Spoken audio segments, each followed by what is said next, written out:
welcome back.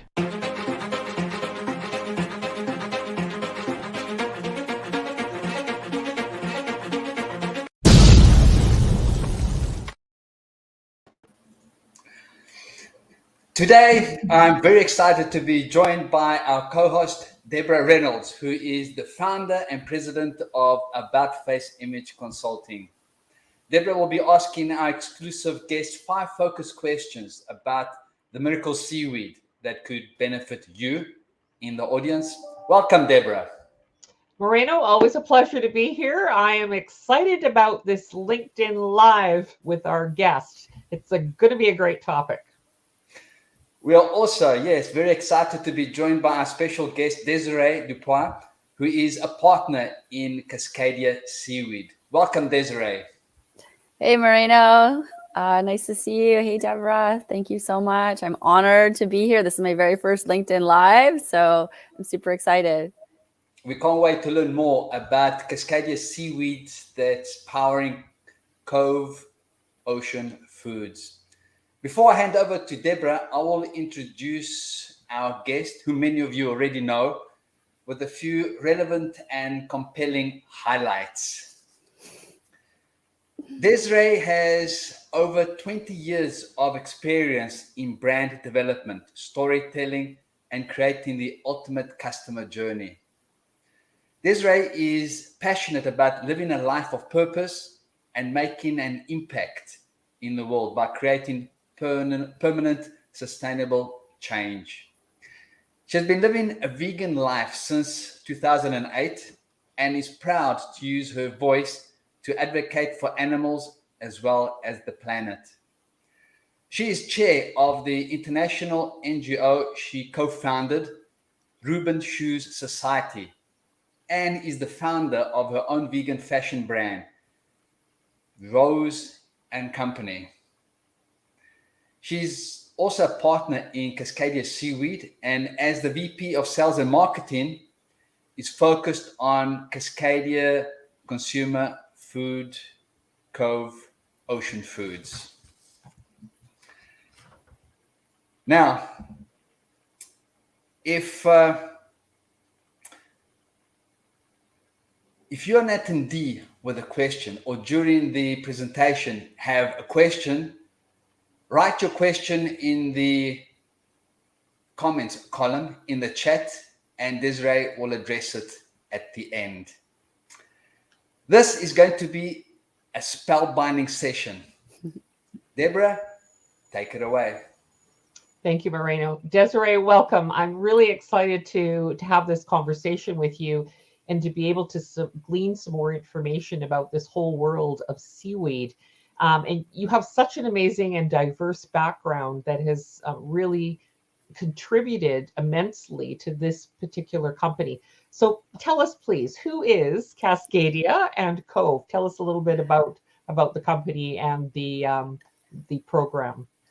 Yeah, thank you so much, Deborah. Like I said, it's such an honor and privilege to be here and to have this conversation with you, because I think seaweed is just beginning to get a lot of profile in North America and a lot of interest from consumers. And so I'm just really thrilled to be able to share our story and chat more about seaweed. So Cascadia Seaweed is the what we call the parent company, and Cascadia was founded in 2019 by our chairman, Bill Collins, and he was actually doing an economic study for the Vancouver Island and Victoria, and realized the power that was within seaweed and in terms of so many different economic opportunities, not only in the future of food, but in all sorts of different industrial uses.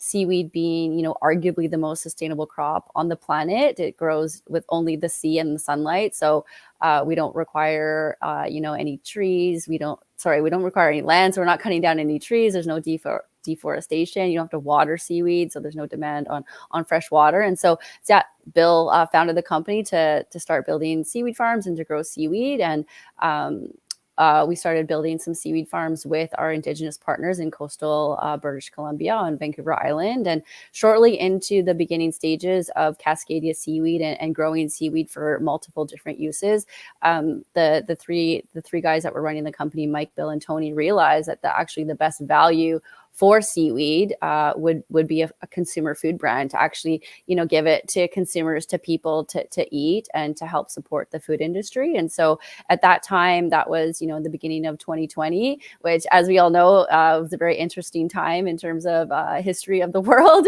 And but yeah, they realized the best value for the seaweed that they're growing with Indigenous partners around Vancouver Island would be a consumer food brand. And so conversations started to happen. Spring of 2020, actually during COVID, which is when I was at home literally doing nothing and had a lot of free time on my hands, and was invited and introduced to the opportunity to join Cascadia with the specific purpose to launch a consumer food brand. And so, yeah, I joined as a founding partner, and my specific role was to launch our food brand, which has now become Cove. And so Cove is the consumer food brand for Cascadia Seaweed. And at Cove, we are developing the tastiest, most delicious food products that we can, made with the seaweed that we're growing in BC around Vancouver Island with our Indigenous First Nations partners. So currently at Cascadia, we have 7 regenerative seaweed farms in 4 territories around the island with 5 different First Nations partners, including the Sayout First Nation, the Uchecklasset Tribe Government, the Seasop First Nation, and the Uchecklasset First Nation. So and the Klahoos First Nation, of course, too. So yeah, we have 3 pillars for the company. Good for you. I think we'll get into all the health benefits that seaweed has to offer. Good for the community, because again, we're working with our Indigenous partners. Each one of our partners has economic stake and ownership in the seaweed farm. We provide a lot of local employment opportunities and provide a lot of economic development for our coastal First Nations.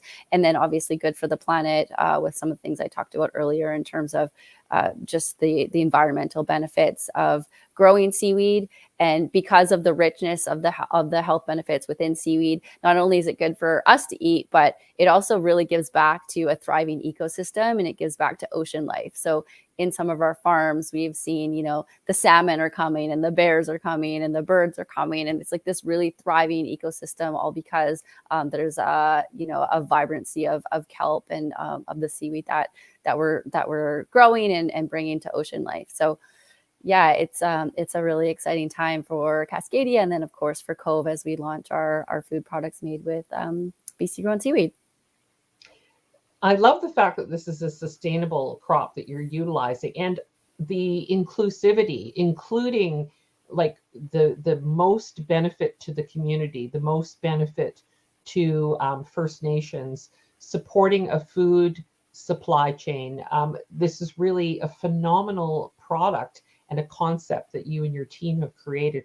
So tell us a little bit more about the Cove, which is the 3 pillars. You were talking about the tasty food, sustainable First Nations, but let's hear a little bit more about that, about how that is really benefiting the community as a whole. Absolutely. Yeah, I love how you said about the Cove, because normally what we say to people is we try to bring people into the Cove, which is, we just love the name that has been created for the brand and really bringing people into the Cove with us. And so first I'll just touch on what we have available for consumers. And so what we've done with Cove is we've launched 3 lines of products, and of course all featuring Cascadia Seaweed. And I'll just do some show and tell. So our first line of products is our line of signature seaweed seasoning. So we have 3 flavors: our original, our sriracha, and our lemon flavor. And these are all made with either seaweed powder or seaweed.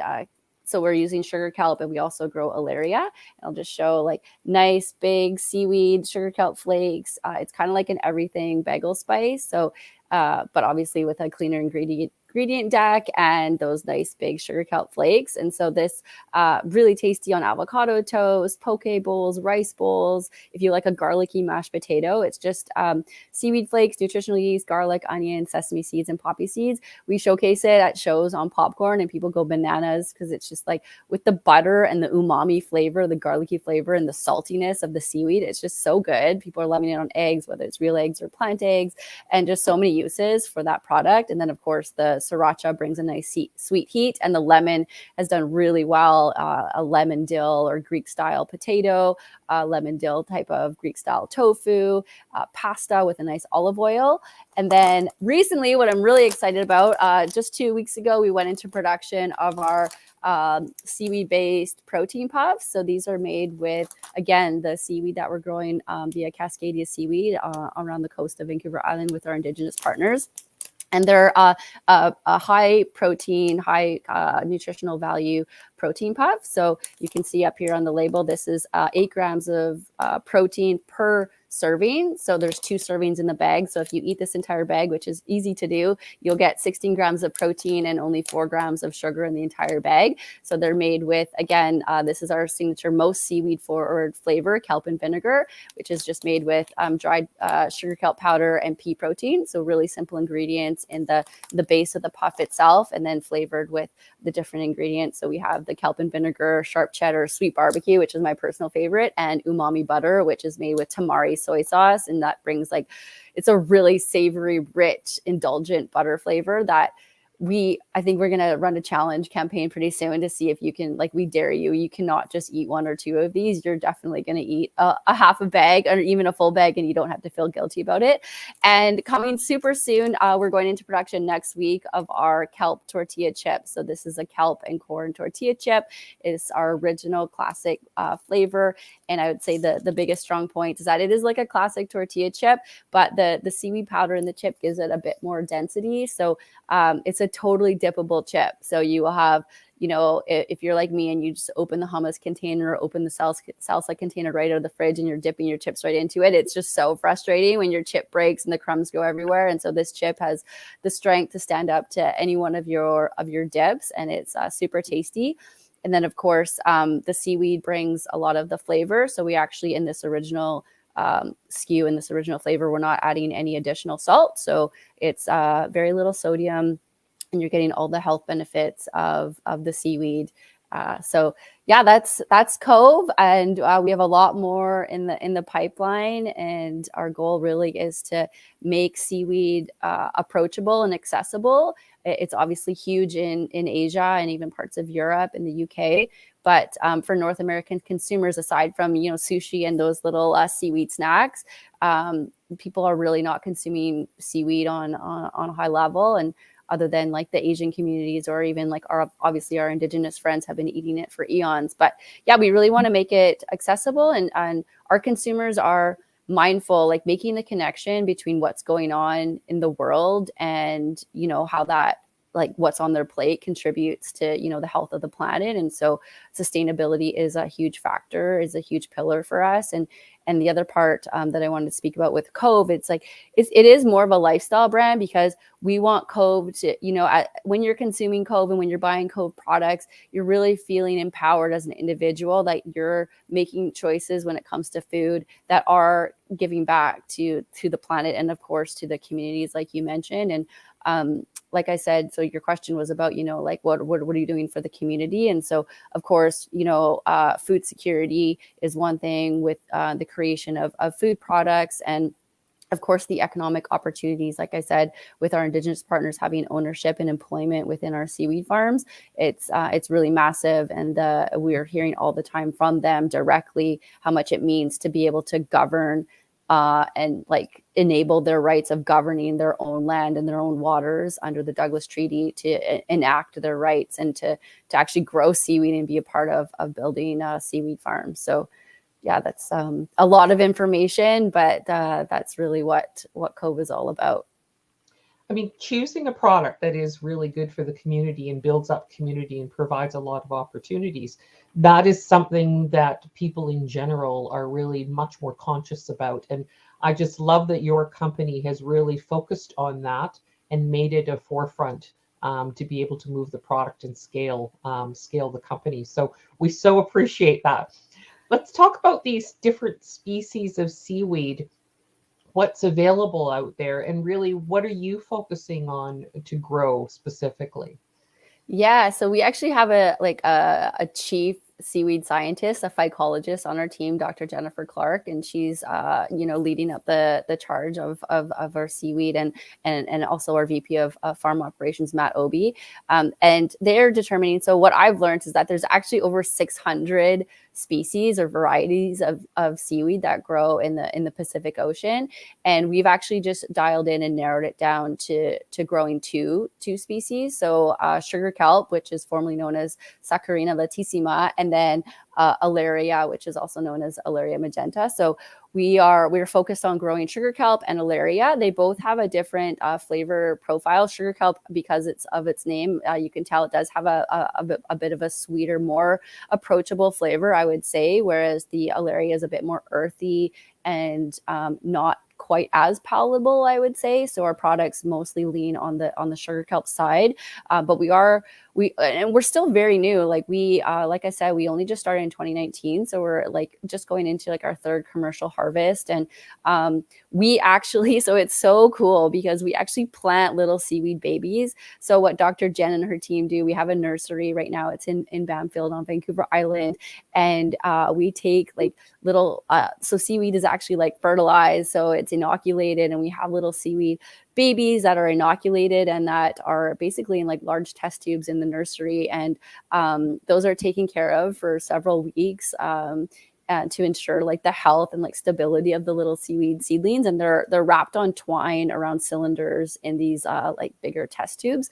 And then about a month or so later, after they're healthy enough to grow, that twine is later in the fall actually put on commercial rope, and the commercial rope is taken out to the sea. And as I mentioned earlier with the sustainability, really it's just commercial rope with all of our little seaweed seedling babies on it, some anchors and some buoys, and the seaweed is left there to grow for five or so months, and then we pull up the line, the commercial ropes of seaweed in the early spring, and we cut there's like huge large curtain beds of seaweed that have grown. Kelp is known to grow really, really fast, and it thrives in the cold pristine waters, especially in the Pacific Ocean. So that's why we kind of plant in December and pull the seaweed out in like March, April-ish.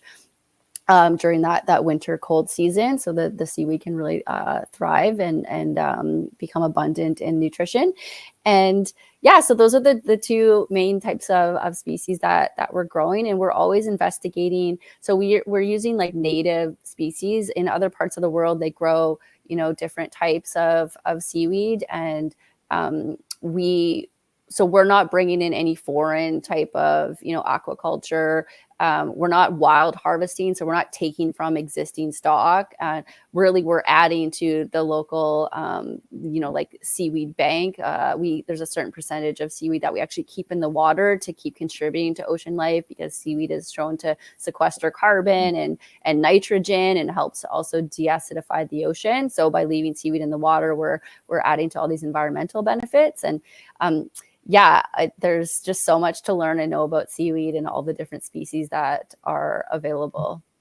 Wow, amazing information. And I love the fact that you're contributing to the life within the ocean. You're not introducing any new seaweed, which could interfere in what's currently growing there right now. So you're actually harvesting really what is native to the territorial waters. So I love that. It's beautiful. We call it cultivating because we're actually planting and cultivating, and not, like I said, just wild harvesting. So beautiful. Thank you. And great term. Cultivating is a great way of adding the creation element to everything. Tell us about the health benefits, because seaweed has been around for a long time.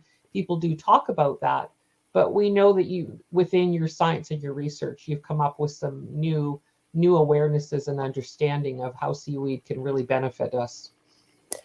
Yeah, I mean, honestly, it's kind of like, what does seaweed not have to offer? And it is why, like our ancestors and for generations, people have been consuming seaweed. There's just so many, it's so rich in vital nutrients, minerals, vitamins. So I'll start with protein, just because we seem to be a protein obsessed society, but there is anywhere between, I think, like 12 to 25% protein content, depending on the species, which is why we launched our protein chips, because we really wanted, or protein puffs, because we really want to take advantage of the protein that naturally exists within seaweed.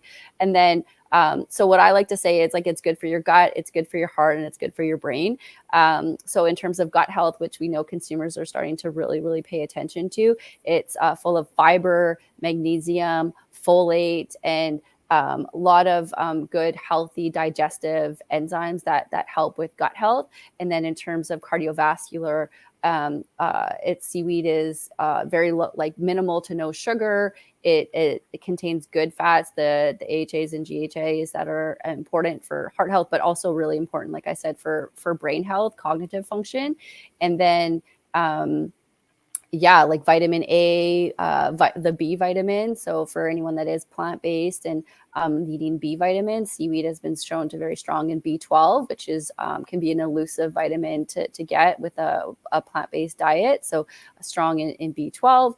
And it's endless. With our product, it's also a good source of iron. So again, I personally think that iron is one of the most undervalued nutrients, because I know as a female, and especially, without eating meat, I struggle with iron. So I think having a product that is a good source of iron, each serving is like 11% of your daily iron requirement of our protein puffs. So it's very strong in iron. And I don't know if I've missed anything, but really it's a superfood. So I think sometimes that word becomes like a cliche, but if you're thinking of spinach or kale or like these green leafy, crops and ingredients, like seaweed obviously is a green leafy, crop and ingredient. And so, you're just getting a plethora of health benefits from that.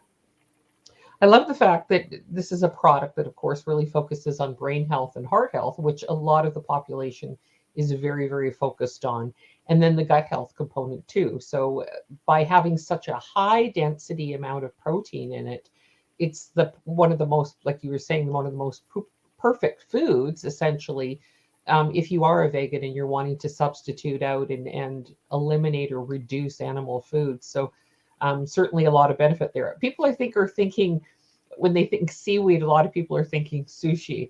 I think of that. Yeah. But I love the fact that you were sharing a little bit more about some of the products that you have. And of course, you've got all these different spices that you're utilizing for how to season the food and to make things a little bit different and more flavorful. So I know that you've shared a little bit about the products that you've had, which are the protein puffs, the kelp chips, and you showed us some of the seasoning sea spice. But tell us a little bit about how you're actually using some of those spices with some of the foods that you have in your diet. How would you add that to recipes? Yeah, absolutely. And one thing I did want to mention, because it came to me afterwards, was the iodine. Iodine is like a large reason why people consume seaweed as well, because it is a very, very strong source of iodine. And if you don't know, iodine is extremely important for thyroid function and metabolic function. And so anyone that has a thyroid problem would know about iodine and iodine consumption. But seaweed is definitely one of the strongest foods that contains iodine. And with the iodine, you're getting that like sodium flavor and content. So that's kind of where like the saltiness is coming from. And so that's why when I was explaining earlier about our sea spices, you're basically getting, like, I hate to use the term, but it is like an kind of like organic, natural MSG, because you're getting a flavor enhancer without actually having to add salt to your foods. And so I think like the three most prominent ways that people are using sea spice, most definitely with eggs, because, usually you're probably adding salt or pepper to your eggs. And so instead you can add this like garlicky, salty sea spice mix. And then 1000% for avocado toast. Anything with avocado, really, because avocados are just so good in general. But with the garlic umami flavor, and then potato as well. So with a baked potato with some nice butter. And I'll give like a little shout out to our website, Cove. If you go to Kove Ocean, Kove Ocean.com, and if you already have sea spice, or if you are interested in ordering it, there's lots of recipes on there. We were doing, like, obviously we just finished summer, so we were doing, like sriracha skewers for the barbecue. And actually now one of our influencer partners, Sam Bates, she just posted a tomato soup using our our sriracha sea spice. And yeah, I mean, with the tortilla chips, obviously you'll be able to make some like really tasty nachos, and hopefully, I mean, the best thing to do is that you'll be able to use sea spice, make a really nice extra garlicky hummus, and then enjoy our Cove tortilla chips with that sea spice hummus that will have some extra garlic. And our sea spice hummus is on our website as well, along with some other really tasty recipes and fun ways to use the products and start to incorporate seaweed into your diet. And again, feel empowered that you're making choices that benefit not just yourself, but communities and the planet as well. I'm sure the audience is going to be thrilled about going to your site and actually finding recipes to be able to complement the products, because that certainly makes life a whole lot easier when they can basically get a taste of the product, utilizing their own foods and recipes and how to modify them. Such a great benefit. Tell us about the investment in Cove and Cascadia. Is it possible to invest in the company? Yeah, absolutely. So we've completed a couple of fundraising series rounds, and right now we're actually just in the middle of raising $5 million, and we're about to launch actually a crowdfunding campaign, investment campaign on a platform called Front Funder. And so I don't know if anyone's familiar with Front Funder, but basically it gives consumers, retail investors, the opportunity to invest in a company and own shares in a company like what we're doing with Cascadia. So with our Front Funder campaign, normal everyday investors can buy shares in Cascadia with, I think the minimum that we'll be launching with is $1,000. So for $1,000, and we're not public yet, so I can't share the share price. But anyways, like most of the time as a private investor in a private company, you need it's like a $25,000 minimum, or you need to be an accredited investor. And so we're really grateful to Front Funder in this crowdfunding campaign to allow people the ability to invest as little as $1,000 and own shares and stock in Cascadia. And so, yeah, if anyone is interested, certainly you can follow us along on LinkedIn at Cascadia Seaweed, and that investment opportunity will be launching, I believe, in the next few weeks. That's really exciting, especially when there's opportunities for the growth of a Canadian company, and to be able to support a company that is contributing so much to the community and contributing to everybody's health in the process. So we're at the end of our questions. Marina, I'm going to turn it back to you.